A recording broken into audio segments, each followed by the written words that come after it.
Today we are going to read The Story of Ferdinand by Munro Leaf. Drawings by Robert Lawson.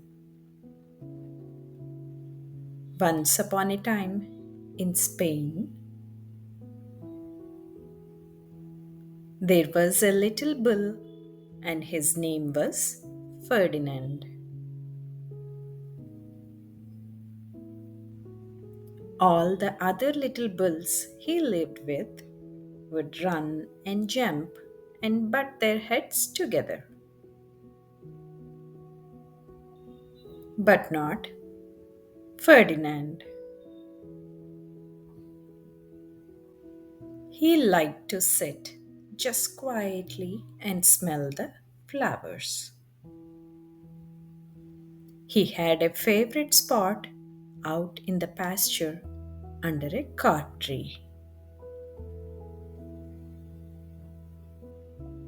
It was his favorite tree, and he would sit in its shade all day and smell the flowers.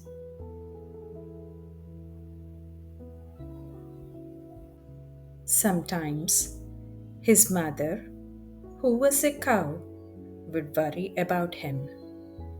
She was afraid he would be lonesome all by himself.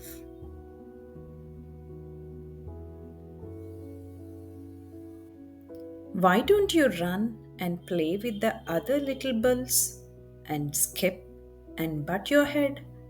She would say. But Ferdinand would shake his head. I like it better here, where I can sit just quietly and smell the flowers.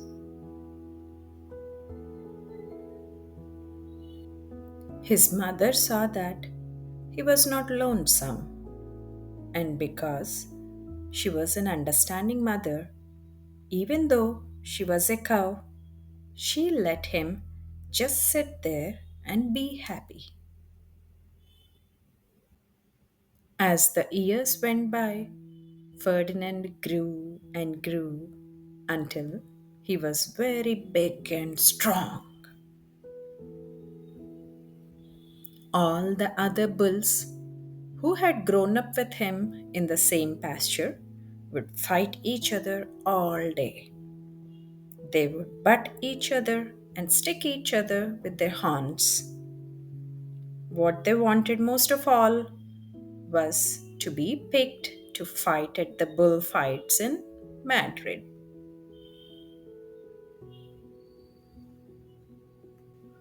But not Ferdinand.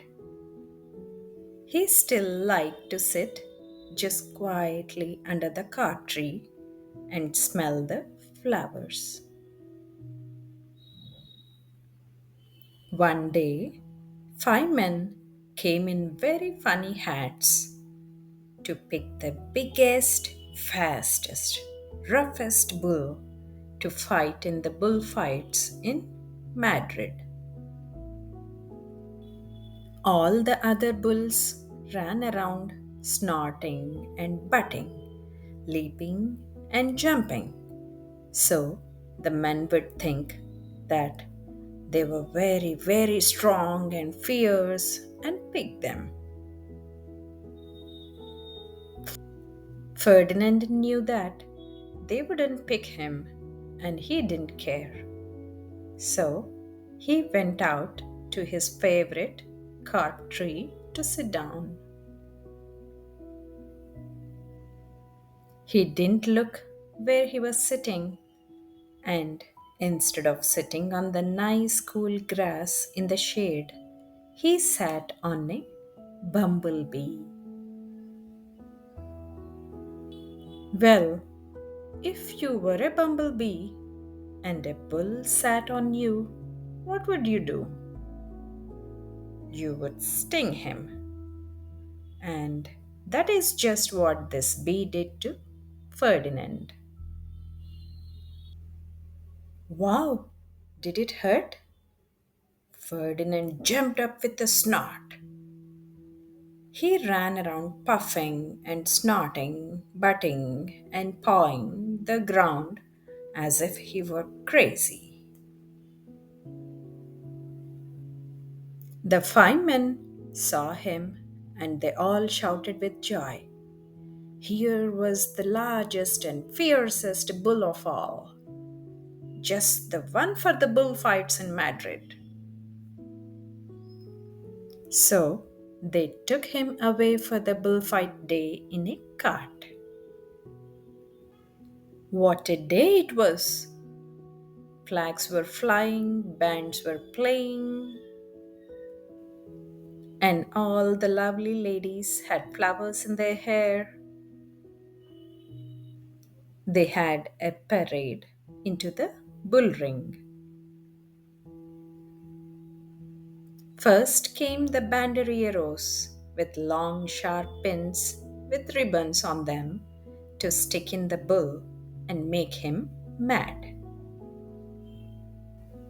Next came the picadores who rode skinny horses and they had long spears to stick in the bull and make him madder. Then came the matador, the proudest of all. He thought he was very handsome and bowed to the ladies. He had a red cape and a sword and was supposed to stick the bull last of all. Then came the bull, and you know who that was? Don't you? It's Ferdinand. They called him Ferdinand the Fierce, and all the banderilleros were afraid of him, and the picadores were afraid of him, and the matador was scared stiff. Ferdinand ran to the middle of the ring, and everyone shouted and clapped because they thought he was going to fight fiercely and butt and snort and stick his horns around. But not Ferdinand. When he got to the middle of the ring, he saw the flowers in all the lovely ladies' hair, and he just sat down quietly and smelled. He wouldn't fight and be fierce no matter what they did. He just sat and smelled. And the banderilleros were mad, and the picadores were madder, and the matador was so mad he cried because he couldn't show off with his cape and sword. So they had to take Ferdinand home. And for all I know, he is sitting there still, under his favorite cork tree, smelling the flowers just quietly. He is very happy. The end.